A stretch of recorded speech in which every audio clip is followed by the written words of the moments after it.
3 കൊല്ലം കഴിഞ്ഞാൽ RC ഉണ്ട്. ഇതൊക്കെ ചെയ്ത് കഴിഞ്ഞ് നമ്മൾ ഒരു രീതിയിൽ പരുവത്തിലായി നമ്മളെ ആ യുവത്വം മുഴുവൻ റെയിൽവേക്ക് വേണ്ടി കൊടുക്കുമ്പോൾ പിന്നെ റിട്ടയർഡ് ചെയ്യുന്നത് നമ്മൾ 60ാമത്തെ വയസ്സിലാണ്. ഇവിടെ നമുക്ക് ഒരു എൻജോയ്മെൻറ്റും ഇല്ല, ഇതിൽ ഒരു എൻജോയ്മെൻറ്റും കിട്ടുന്നില്ല. കാരണം എൻ്റെ വൈഫ് പറയാറുണ്ട്, നിങ്ങൾ ഇപ്പോഴാണ് ഒന്ന് സ്മൂത്തായത്, മനുഷ്യനായത് ഇപ്പോഴാണെന്ന്.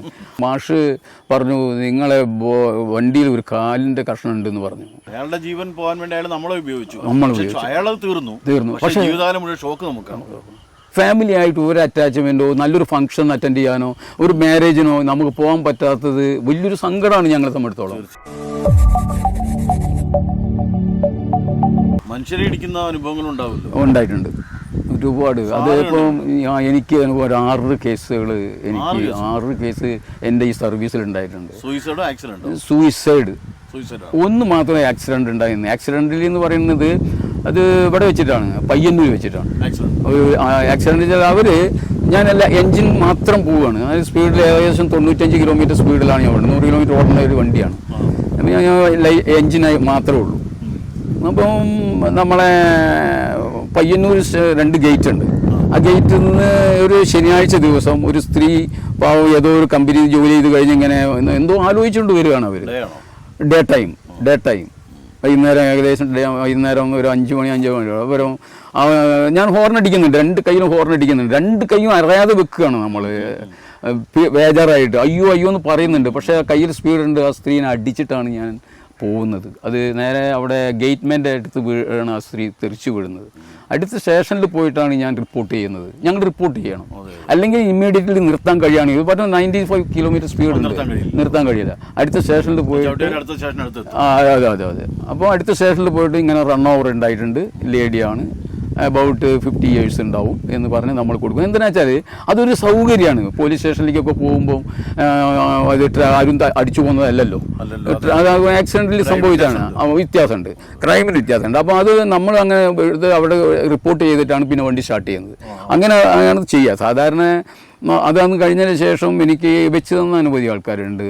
നമസ്തേ എന്ന് പറഞ്ഞ ആൾക്കാരുണ്ട്. കുമ്പളയിലൊക്കെ വെച്ചിട്ട് ഞാൻ വണ്ടി ഓടുന്ന സമയത്ത് ഒരു വെള്ള ഷർട്ടും വെള്ള മുണ്ടും എടുത്തിട്ട് തലയിലൊരു തൂവാല കെട്ടിയിട്ട്, അദ്ദേഹം മുസ്ലിം ആയിരുന്നു. അദ്ദേഹം മുസ്ലിം ആകാൻ കാരണം വെച്ചാൽ മുണ്ട് ഇങ്ങനെ മടക്കി ഈ ഭാഗത്തേക്ക് കൊടുത്തുകൊണ്ടാണ് ഞാൻ പറഞ്ഞത്. അദ്ദേഹം ട്രാക്കിലേക്ക് ഇറങ്ങി നിന്ന് ഏകദേശം വണ്ടി അടുത്തെത്താനായപ്പോൾ ഇങ്ങനെ കൈ കൊണ്ട് വെച്ചു, അടിച്ചു. കയ്യിൽ കുറച്ച് വണ്ടിയേ ഉള്ളൂ. ഗാർഡ് കുഞ്ഞിരാമൻ എന്നായിരുന്നു എൻ്റെ ഗാർഡിൻ്റെ പേര്. അദ്ദേഹത്തിന് വാക്കി ടോക്കിയിൽ വിളിച്ചു. ഞാൻ പറഞ്ഞു കുഞ്ഞിരാമൻ ഒരാൾ തട്ടിയിട്ടുണ്ട് എന്ന് പറഞ്ഞു. നോക്കിയപ്പോൾ അയാളെ മറ്റേ വാഗൻ്റെ അല്ലെങ്കിൽ അയാളെ ബ്രേക്ക് വാൻ്റെ അടിയിൽ കിടക്കുന്നുണ്ട്. 22 വണ്ടിയാവുള്ളൂ. പെട്ടെന്ന് ഞാൻ ബ്രേക്ക് ചെയ്ത് നിർത്തി. അവിടുന്ന് ഞാൻ ഇറങ്ങി വന്ന് കുഞ്ഞിരാമനോട് പറഞ്ഞു നമുക്ക് സ്റ്റേഷനിൽ പോയി റിപ്പോർട്ട് ചെയ്തു. വണ്ടി സ്റ്റാർട്ട് ചെയ്ത് പോയി. ഇങ്ങനെ ഒരുപാട് അനുഭവം. പൂങ്കുന്നുണ്ടായിരുന്നു. പൂങ്കുന്നൊക്കെ അവരുടെ ശരീരത്തിൻ്റെ ആകൃതി വരെ ഒരു ലോക്കോ പൈലറ്റിന് ഓർമ്മകളുണ്ടാവും മരിക്കുന്നത് വരെ. നഖം, ശരീരം, ഷർട്ട്, ഇതൊക്കെ നമ്മളിപ്പം പൂങ്കുന്നുള്ളത് എനിക്കിപ്പോഴും ഇപ്പം പറയുമ്പോൾ കാണണം. കാണാതെ പോകരുത്. കാരണം വെച്ചാൽ നമ്മളിത് ബോഡി എടുത്ത് മാറ്റാനുള്ള സംവിധാനത്തിലേക്ക് കൊണ്ടുവരണം. അതെ. അപ്പോൾ നമ്മളത് മാഷ പറഞ്ഞു, മാഷ ആളെ വിട്ടിട്ട് അല്ലെങ്കിൽ നമ്മൾ അസിസ്റ്റൻറ്റും കൂടിയിട്ട് അത് എടുത്ത് മാറ്റി വെക്കും. ഇങ്ങനെ പൂങ്കുന്നുണ്ടായത് ഇതേമായൊരു സൺഡേ ആയിരുന്നു. സൺഡേ ഞാൻ കളമശ്ശേരിയിലേക്ക് പോകുന്ന വണ്ടിയായിരുന്നു അത്. അവിടുന്ന് ഇദ്ദേഹം ഈ ട്രാക്കിൽ നിന്ന് അങ്ങോട്ട് പോകും. പൂങ്കുന്ന് ഞാൻ പാലക്കാട് നിന്ന് പൂങ്കുന്ന് വഴി അങ്ങോട്ട് പോയി തൃശ്ശൂരേക്ക്. അദ്ദേഹം അങ്ങോട്ട് കടക്കുന്നത് ഞാൻ കണ്ടിട്ടുണ്ട്. അത് ഇലക്ട്രിക് ട്രെയിനായിരുന്നു. ഞാൻ ഇരുന്നിട്ടാണ് ഓപ്പറേറ്റ് ചെയ്യുന്നത്. അപ്പോൾ കടക്കുന്നത് ഞാൻ കടന്നു പോയിട്ടുണ്ടാവും എന്നുള്ള ധാരണയിൽ തന്നെയാണ് കേട്ടോ. പക്ഷേ അദ്ദേഹം ഇതിൽ തട്ടിയിട്ടുണ്ട്. ഇതിൽ ട്രെയിനിൽ തട്ടിപ്പോയി. ഞാൻ വണ്ടി എവിടെ നിർത്തുന്നില്ല. കളമശ്ശേരിയിൽ എത്തുന്ന സമയത്ത് മാഷ് പറഞ്ഞു നിങ്ങളെ വണ്ടിയിൽ ഒരു കാലിൻ്റെ കഷ്ണം ഉണ്ടെന്ന് പറഞ്ഞു. ഒരു കാലുണ്ടെന്ന് പറഞ്ഞു. മനുഷ്യൻ്റെ കാലുണ്ട്. ഇങ്ങനെ കാണിച്ചിട്ടുള്ള അയാൾ. അപ്പോൾ ഞാൻ പറഞ്ഞു, അപ്പോൾ പോലീസുകാരും ഒക്കെ 3-4 പോലീസുകാരും SIയും ഒക്കെ വരുന്നുണ്ട്. അപ്പോൾ ഞാൻ പറഞ്ഞു ഭക്ഷണം കഴിക്കട്ടെ മാഷേ എന്ന് പറഞ്ഞു. കാരണം ഇത് കണ്ടു കഴിഞ്ഞാൽ പിന്നെ ഭക്ഷണം കഴിക്കാൻ ബുദ്ധിമുട്ടാവുന്ന നേരിട്ട് ഞാനും അസിസ്റ്റൻറ്റും കൂടി പോയി ഭക്ഷണം കഴിക്കാൻ പോയി. കഴിഞ്ഞ് വന്നപ്പം പറഞ്ഞു അപ്പോൾ 2 ലോക്കോൻ്റെ സെൻറ്ററിലെ കാറ്റിൽ ഗാർഡ് എന്ന് പറഞ്ഞ സാധനമുണ്ട് ഞങ്ങൾക്ക്. കാറ്റിൽ എന്ന് വെച്ചാൽ പശുവൊക്കെ അടിക്കാതിരിക്കാൻ വേണ്ടിയിട്ട് അതിൻ്റെ അകത്ത് ഈ കാലിൻ്റെ പോർഷൻ കയറി നിൽക്കുന്നുണ്ട്. കാരണം പോലീസുകാർ പൂങ്കുന്നത്ത് വന്ന് ഈ ബോഡി നോക്കിയപ്പം ഒരു പീസ് കാണാനില്ല. ആ കാലിൻ്റെ അവിടെ ഇല്ല. അതാണ് അവർ ഈ ഇൻഫർമേഷൻ കൊടുത്തത്. അപ്പോൾ ആരോ ഒരാൾ പറഞ്ഞു ഈ അന്ന് സൺഡേ ആയതുകൊണ്ട് ഇതിൻ്റെ മേലെ കുട്ടികൾ കളിക്കുന്നുണ്ട്. ആ പിള്ളേരോ പറഞ്ഞു അത്ര അവരോട് ഒരു ട്രെയിൻ ഇപ്പോൾ പാസ് ചെയ്തിരുന്നു, അതിനാണ് അയാൾ അടിച്ചതെന്ന്. അങ്ങനെയാണ് മാഷ വിളിച്ച് പറയുന്നത് വണ്ടീൻ്റെ അകത്ത് ഒരു പീസ് ഉണ്ടല്ലോ എന്നൊരു കഷ്ണം കാലിൽ അത് അവർ കണ്ടിട്ടൊന്നുമില്ല. ഇതിലുണ്ട്. ഞാൻ പോയി നോക്കിയപ്പോൾ അവിടെ സാധനം ഉണ്ട്. പോലീസുകാർ വന്നപ്പോൾ ഞാൻ പോയി നോക്കിയപ്പോൾ അപ്പം സാധനം കാല് കാറ്റിൽ ഗാർഡിൽ ഇങ്ങനെ നിൽക്കുന്നുണ്ട്. ഒരു കറുത്ത കാല്, നഖമൊക്കെ കുറച്ച് നീണ്ടിട്ട് അതൊരു പൊളിത്തീൻ കവറിൽ അയാളെ കൂടെ വന്ന ഒരു ഇതിന് സപ്പോർട്ട് ചെയ്യുന്ന ഒരാളെ എവിടുന്ന് പിടിച്ചുകൊണ്ടുവന്നിട്ടുണ്ട്. അത് അവരോട് പറഞ്ഞു അയാളോട് കൈ കൊടുത്തിട്ട് അവരത് വണ്ടിയിലിട്ടിട്ട് കൊണ്ടുപോയി. കാരണം ഈ ബോഡീൻ്റെ കഷ്ണങ്ങൾ മുഴുവൻ വേണം അവർക്ക് പോസ്റ്റ്മോർട്ടം കൊണ്ടുപോകാൻ. അതായിരിക്കും നമ്മളിവിടെ നിന്ന് ഈ കാലിൻ്റെ കഷ്ണമായിട്ട് അവർ പോയി. ഇതൊക്കെ നമ്മുടെ ശരീരത്തിൽ ഇത്രയും വർഷം നമ്മൾ റിട്ടയർഡ് ആയാലും നമ്മൾ മനസ്സിൻ്റെ അകത്ത് ആ മെമ്മറിയിൽ അതങ്ങനെ സ്റ്റോക്ക് ചെയ്ത് കിടക്കുകയാണ്. ഇതൊക്കെ ലോക്കോ പൈലറ്റുമാർക്ക് ഒരുപാട് അനുഭവങ്ങളാണ്.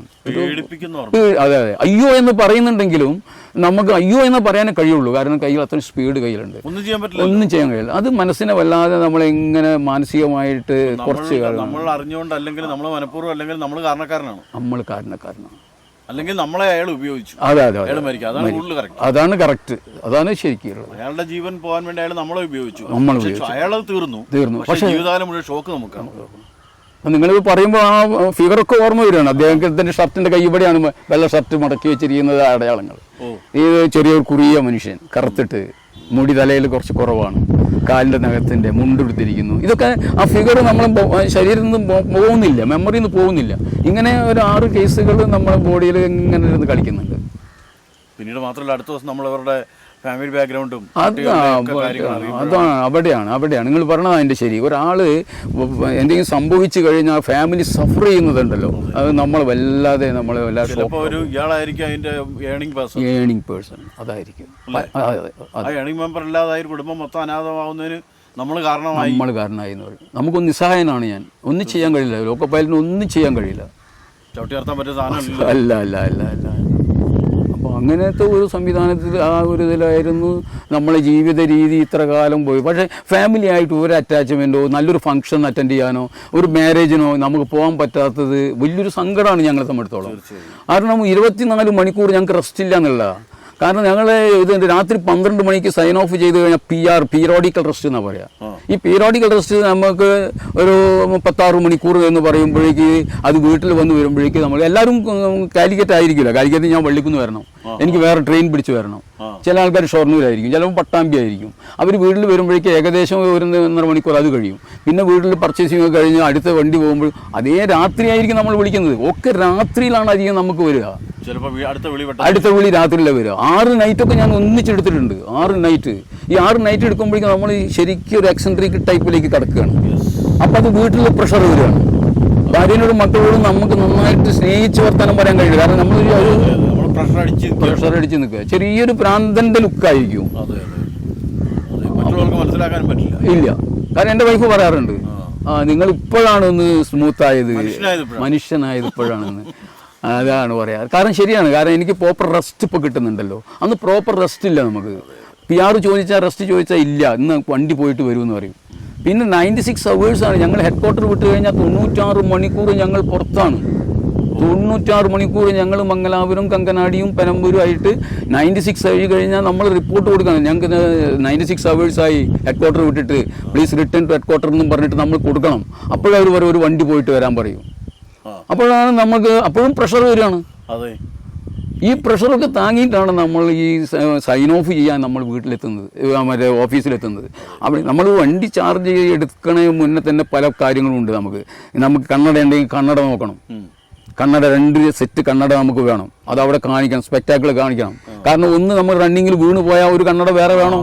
കാരണം സിഗ്നൽ നോക്കേണ്ടതാണ് സാധനം. അപ്പം 2 കണ്ണട നമുക്ക് വേണം. ഓഫീസ് ഓർഡർ നമ്മൾ സൈൻ ചെയ്യണം. പല ഓഫീസ് ഓർഡറുകളും ഉണ്ടാവും. സ്റ്റേഷൻ വർക്കിംഗ് റൂൾസ് ഉണ്ട്. ഓരോ സ്റ്റേഷനും ഓരോ വർക്കിംഗ് ആണ്. ആ റൂൾസുകളൊക്കെ നമ്മൾ പഠിക്കണം. ഒരു സിഗ്നൽ ഫെയിലിയർ ആയി കഴിഞ്ഞാൽ അതിനെ എങ്ങനെയാണ് നമുക്ക് മറികടക്കേണ്ടതെന്ന് പറഞ്ഞാൽ സ്റ്റേഷൻ മാസ്റ്റർ ഒരു കടലാസ് എഴുതി തരും, ഒരു ബുക്ക്. അതിൽ നമ്പർ ഇട്ടിട്ടുണ്ടാവും. ആ നമ്പർ ശരിയാണോ എന്ന് നോക്കണം. അത് ഓവർ റൈറ്റും പാടില്ല. അങ്ങനെ പല കാര്യങ്ങളും നമ്മളെ മനസ്സിൻ്റെ അകത്ത്. അതിനാണ് GRS. അതെ. GRS കഴിഞ്ഞ് വരുമ്പോൾ നമ്മൾ ഇതൊക്കെ പഠിപ്പിച്ചിട്ടാണ് അവർ വരുന്നത്. മെക്കാനിസം ഒന്ന് പഠിക്കണം, GRS പഠിക്കണം. പിന്നെ പുതിയ പുതിയ ലോക്കോകൾ വരുമ്പോൾ നമ്മൾ അവിടെ പോയിട്ട് ആ ലോക്കോനെ പറ്റി പഠിക്കണം, ട്രെയിനിങ്ങിന് വിടും. ഇങ്ങനെ ഒരു ട്രെയിനിങ്ങും ഇതൊക്കെ. പിന്നെ RCക്ക് പോകണം, 3 കൊല്ലം കഴിഞ്ഞാൽ RC ഉണ്ട്. ഇതൊക്കെ ചെയ്ത് കഴിഞ്ഞ് നമ്മൾ ഒരു രീതിയിൽ പരുവത്തിലായി നമ്മളെ ആ യുവത്വം മുഴുവൻ റെയിൽവേക്ക് വേണ്ടി കൊടുക്കുമ്പോൾ പിന്നെ റിട്ടയർഡ് ചെയ്യുന്നത് നമ്മൾ 60ാമത്തെ വയസ്സിലാണ്. ഇവിടെ നമുക്ക് ഒരു എൻജോയ്മെന്റും ഇല്ല, ഒരു എൻജോയ്മെന്റും കിട്ടുന്നില്ല. ജീവിതത്തിൽ ആഘോഷിക്കാവുന്ന സമയം മുഴുവൻ റെയിൽവേക്ക് കൊടുക്കും. നമ്മൾ സാറ്റിസ്ഫൈഡ് ആണ് റെയിൽവേക്ക് കൊടുക്കാൻ. പക്ഷേ നമുക്ക് കിട്ടുന്നതായ ഇതുണ്ടല്ലോ, റെസ്റ്റുകളോ ലീവുകളോ അല്ലെങ്കിൽ മറ്റുള്ളതോ നമുക്ക് കിട്ടുകയാണെങ്കിൽ നമുക്ക് രക്ഷയുണ്ട്. അല്ല, അത് പോരാഞ്ഞാണ് ഇപ്പോൾ റെസ്പോൺസിബിലിറ്റി ഫിക്സിങ് നടക്കുന്നത്. അതെ അതെ അതെ, ഫിക്സിംഗ് ഒരെണ്ണം കിട്ടിയല്ലോ, കിട്ടി. അതുപോലുള്ള പണി വേറെ. അതെ, അത് നമ്മൾ തെറ്റ് ചെയ്യാതെയാണ് 6 മാസത്തെ ഇൻക്രിമെന്റ് കെട്ട് നമുക്ക് വരുന്നത്. അതെ അതെ, അത് വേറൊരു വശം. ഇതിന്റെ അത് പണിഷ്മെന്റ് ഞങ്ങൾക്ക് SF5, SF11 എന്നൊക്കെ പറഞ്ഞിട്ടുണ്ട്. SF5 എന്ന് പറഞ്ഞാൽ റിമൂവ്ഡ് ഫ്രം സർവീസ് ഒക്കെ ഉണ്ട്.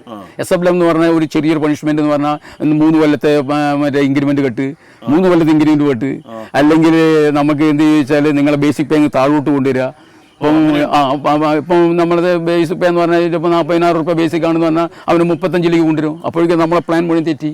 വീട്ടിൽ പഠിപ്പിക്കുന്നത് ഒരുപാട് ബുദ്ധിമുട്ട്, നമുക്ക് ബഡ്ജറ്റ് മുഴുവൻ പോയിട്ട് ഒരു സസ്പെൻഷൻ വന്നാൽ പോയി. ഇങ്ങനെ പലതും നമുക്ക് ഒരുപാട് ബുദ്ധിമുട്ടുകൾ നമുക്ക് ഈ സർവീസിൽ നമുക്കുണ്ട്.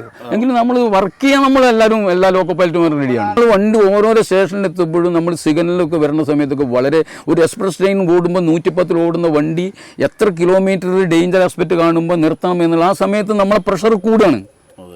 ട്രെയിൻ അവിടെ നിൽക്കണം. ആ സിഗ്നൽ പാസ് ചെയ്ത് കഴിഞ്ഞാൽ റിമൂവ് ഫ്രം സർവീസ്. നമ്മൾ ഒരു നാട്ടിൽ അല്ലെങ്കിൽ ഒരു കുടുംബത്തിൽ എന്തെങ്കിലും ഒരു പരിപാടി ഉണ്ടെങ്കിൽ, ഒരു മാരേജ് ഉണ്ടെങ്കിൽ ലീവിന് കരയണം, ലീവ് തരണം, പ്രശ്നമില്ല അവർക്ക്. കാരണം സ്റ്റാഫില്ല. കാരണം ദിവസം പ്രതി ആൾക്ക് റിട്ടയർഡ് ആകുമ്പോൾ കുറേ പുതിയ റിക്രൂട്ട്മെന്റ് വരുന്നില്ല. ഇന്നത്തെ സിഗ്നലല്ല, പണ്ടുള്ള സിഗ്നൽ മണ്ണെണ്ണ ഒഴിച്ചു വെച്ചിട്ടുള്ള സെമഫോർ ആമായിരുന്നു. അവന് ബ്രൈറ്റ്നസ് കുറവാണ്. അത് അത്ര ദൂരത്ത് നമ്മളുടെ ഡേഞ്ചർ ആണോ പച്ചയാണോ എന്നുള്ളത് നമ്മൾ കാണണം.